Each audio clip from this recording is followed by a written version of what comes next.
Good afternoon. I'm Chairman James Dickey of the Republican Party of Texas.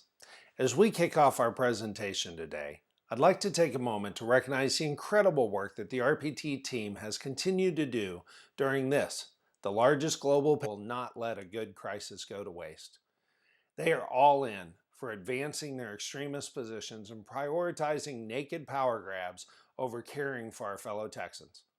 They did that when they tried to force our primary runoff to a 100% mail-in ballot, even though the Democrat county clerk for Travis County stated plainly that mail-in ballots are the voting method that is most prone to both error and fraud. But Democrats have never let disenfranchisement stop them. Nancy Pelosi, too, tried to pack national ballot harvesting and 100% nationwide mail-in ballots into the stimulus package. With them focused like this and pushing like this, even during this pandemic, we at the Republican Party of Texas must be more prepared than ever to do battle this November and provide the victories and the majorities that we will need to ensure the advancement of Republican principles and the continuation and expansion of Republican leadership from the White House to the courthouse. The November election is coming. The mission of the Republican Party of Texas is to elect and re-elect Republicans to office. Our work continues in earnest on that mission. I am incredibly grateful for the vision and foresight we had to begin our march to victory in 2020 immediately following the 2018 election. Had we not spent every day since that election preparing for victory this November, we would be in a very difficult position right now. But because we went to work immediately in November 2018 to prepare for November 2020, we are on the track. We are on the right track to execute our plans despite the worst pandemic in a century. Because of the vision and foresight we had and the hard work we put in, the Republican Party of Texas ended 2019 with a record 4.4 million on hand, and we head into the second quarter of 2020 with a never-before-reached 4.7 million on hand to defeat Democrats this November. That includes $2.5 million in our victory account. We remain prepared and on track with our plans for November. To that end, I'm excited to report that in the middle of this, the worst global pandemic in a century, the Republican Party of Texas has continued to execute toward victory in November. And now, I'd like to share with you that plan for victory for this November, the Red Alert Texas 2020 plan.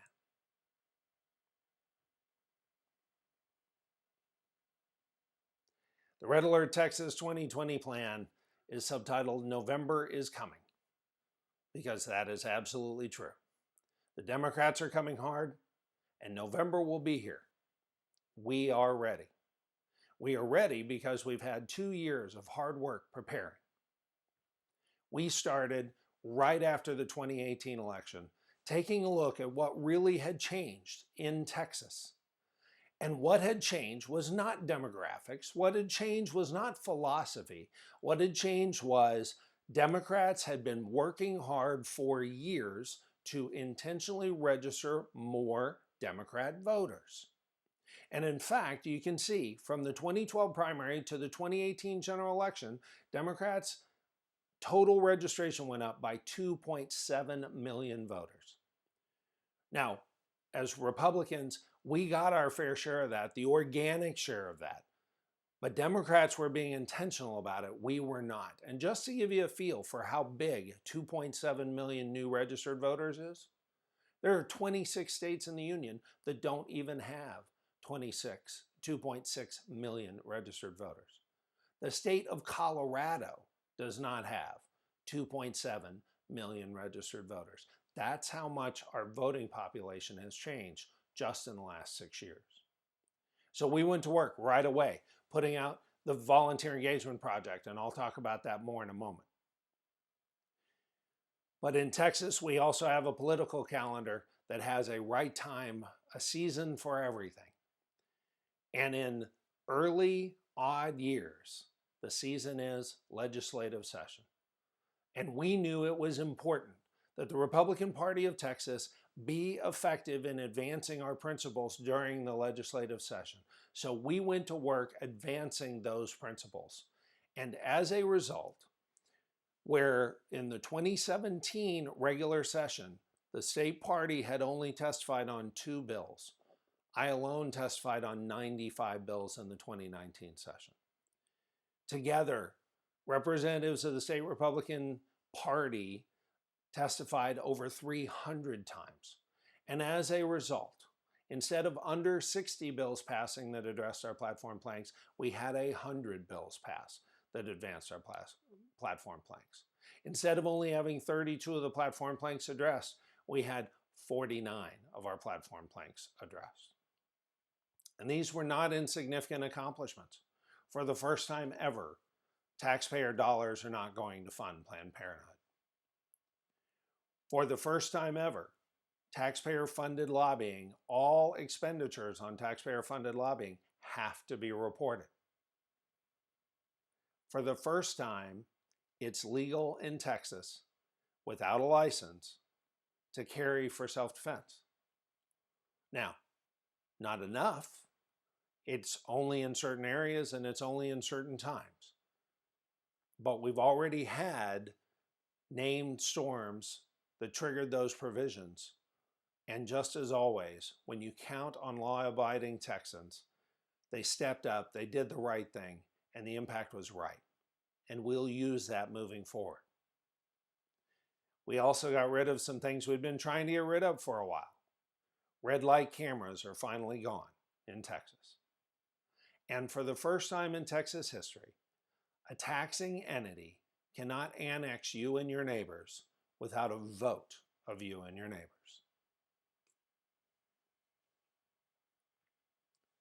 While that was going on, we got to work doing candidate recruiting and training because it was our mission to make sure that every Democrat we could possibly challenge was challenged. And people who haven't been around for a while don't even realize that there are parts of Texas where we've just never held those seats. You know, Republicans only took over the Texas House in 2003. As recently as 2009, our majority in the Texas House was a 1-seat majority. That's why when we won the special election for Texas Senate a year and a half ago, it was so important that we do that because that seat had not been held by a Republican since Reconstruction. And we won that election and now have Senator Pete Flores, the first Hispanic American Republican Texas senator, and the first Republican to sit in Senate District 19 Senate seat in 139 years. Well, we wanted more victories like that. We wanted more firsts like that. So we recruited Kat Parks, the chair of the candidate recruiting and training team. She put together that task force with volunteers from all over the state, and they went to work recruiting candidates, encouraging them, helping provide training. As a result, we had over 1,400 people pay to attend one of our 33 training sessions all over the state. All this had to happen in early 2019 because the filing window for the 2020 election closed last December. And you don't win 100% of the races you're not in. It was so important that we challenge incumbent Democrats all over the state. And sure enough, that amazing task force went to work and did exactly that. That's why not only Democrats only had 1,401 candidates in their primary, we have 3,106 candidates in our primary. We have the smallest number of unchallenged Democrat incumbents that we've ever had. Not only that, but the day after the filing window closed, we got a call from the Houston Chronicle, and they are not fans of Republicans. But their call, they asked, how in the world did you guys in one cycle increase by 100% the number of Texas women running as Republican candidates for Congress? And the answer is simple. And the answer is the same one that explains how one of our great candidates' wives was able to proudly post the photo of 3 Black Republican congressional candidates from Dallas alone. And the answer is we put out the message. We put out the message that we need to be challenging Democrats everywhere. We put out the message that good conservative candidates are welcome at the Republican Party of Texas and that we will support you, that we have materials and support available for every Republican candidate. And people stepped up to challenge those Democrats.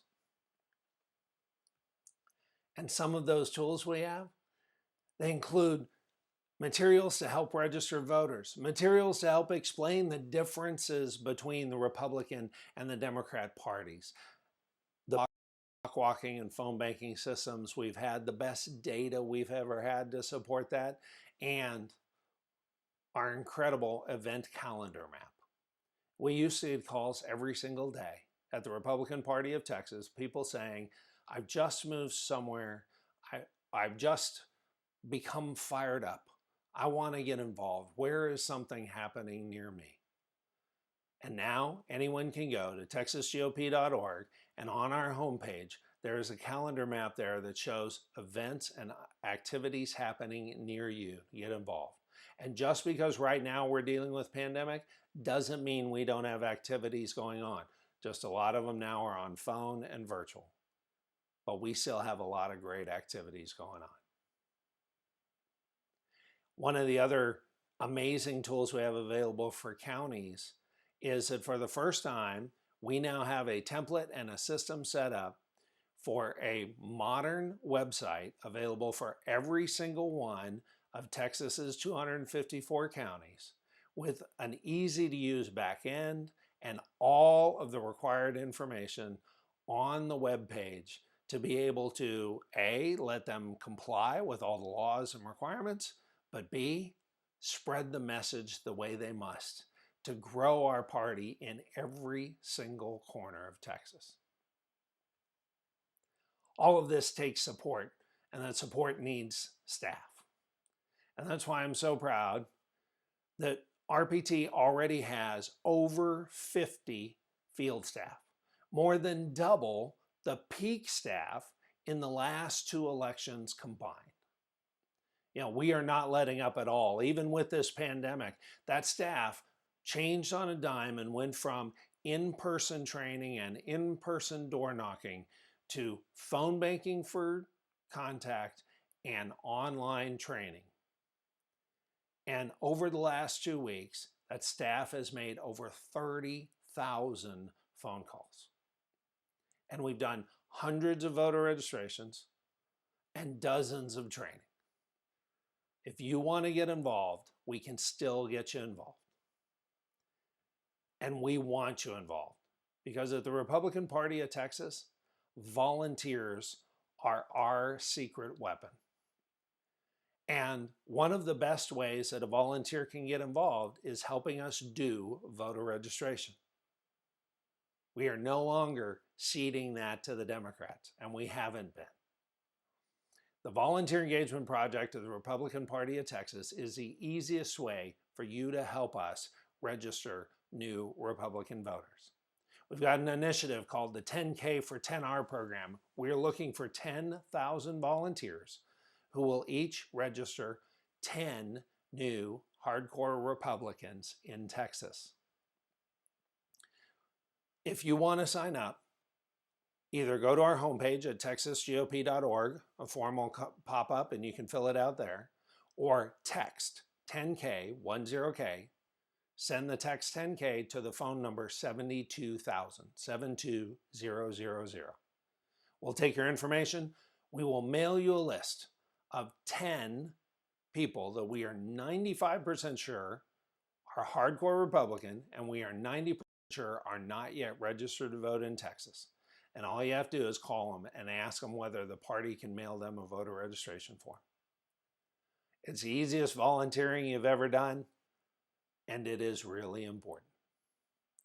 We've already had 3,300 volunteers sign up for that initiative, And we've already registered over 70,000 new Republicans as part of this effort. Those Republicans are new voters are going to make a huge difference. And those volunteers are too. I hope you'll be one. Now, all of this effort and all this work and all this data and these tools requires funds. And I am so pleased to report that last year, with full-time undivided attention, at the party, we raised triple what we had been raising in non-election years prior to that. More importantly, you can take out every dime of major donor fundraising, and it would still be a record. We have improved operations at every level and improved fundraising at every level within the Republican Party of Texas over the last couple of years. But you know, it's one thing to raise the money. It's another to be conservative in managing it. And that's why I'm very proud to report that while the party had never before had more than $2 million cash on hand, through a concerted effort to do more fundraising and a concerted effort to save up for this big battle we knew was coming in 2020, we ended 2019 with $4.4 million cash on hand. And just last week, I was able to report to the State Republican Executive Committee, the SREC, at our first ever online meeting on Saturday. We went into this. We ended March with $4.7 million cash on hand. And we are ready to deploy that in November, because November is coming. So we've been working on staff, on tools, on volunteers, on training, on candidates, on fundraising. How has all that worked? Well, I'm happy to report that one of the areas that people are most worried about, the Republicans that I talk to are very concerned about, are urban and suburban areas. And so when I became chairman 3 years ago, I pushed for a rule change so that the state party could get involved in city council and school board elections, and we did exactly that. And in Houston, in December, we strongly supported 3 city council candidates at large and another who was in a dedicated race. And of these 3 at large city council candidates in Houston proper, we won 2 of the 3 races, and the third we only missed by a couple of percent. And I'm happy to report that the third's now a staffer with the RPT and doing an amazing job there. So we won, and we won in an urban city. But that wasn't the only test we've had lately. In January, the New York Times reported that the biggest first election of 2020 was already underway in Texas. And that race was Texas House District 28. See, the Democrats have been trying to get a narrative going. The narrative they've been trying to build is that they were able to win back 12 seats in the Texas House in 2018. And so that means there are only 9 more seats necessary to win the majority. Now remember, back in 2009, we only had a 1-seat majority. But if they could flip 9, then they could win the majority and control redistricting in 2020, which is so crucial. And we had 9 seats that we had only won by 5% or less, all of them in urban, suburban areas. So the Democrat narrative went like this. They won those 12 seats. They're going to keep all 12 of those seats. If they can win those 9 more, especially in urban and suburban areas, then they can control the Texas House and they can control redistricting for Texas. And there will not be a path to victory for a Republican candidate for president in the next decade. Well, there's several things wrong with that. First of all, they're not going to keep those 12 seats. We've recruited fantastic candidates who are running in those races now, And they are already working hard to make sure that they build up support they need to.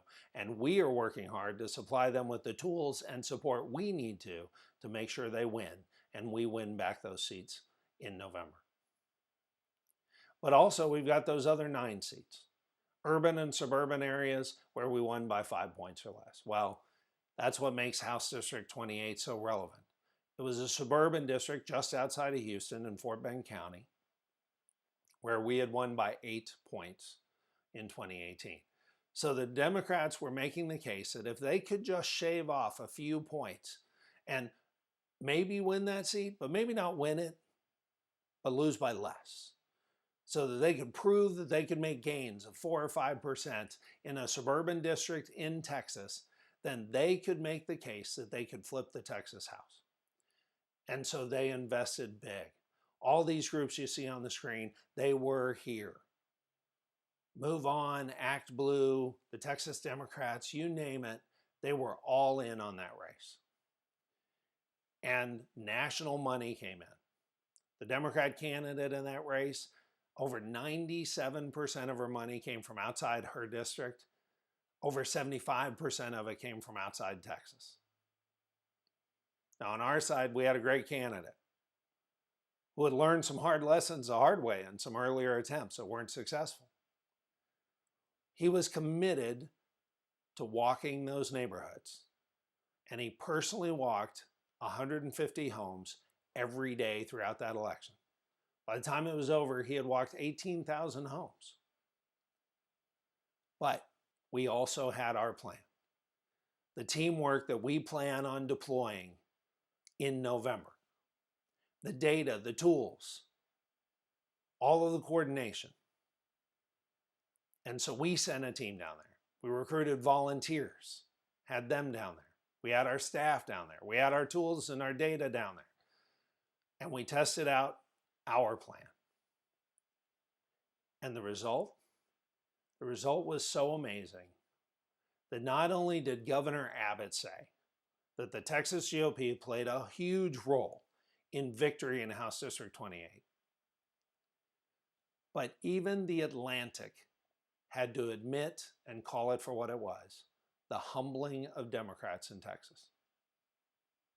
Even the Statesman, the Austin American Statesman, had to admit that the GOP dashed Democrat hopes. The plan works, and we are working the plan. And the biggest pandemic in 100 years is not going to stop us, because we are not done winning. November is coming. We're ready, and we're going to win. Please join us. Sign up for the Volunteer Engagement Program. Sign up for 10K for 10R. Text 10K to 72,000 or go to texasgop.org. God bless you, and God bless Texas.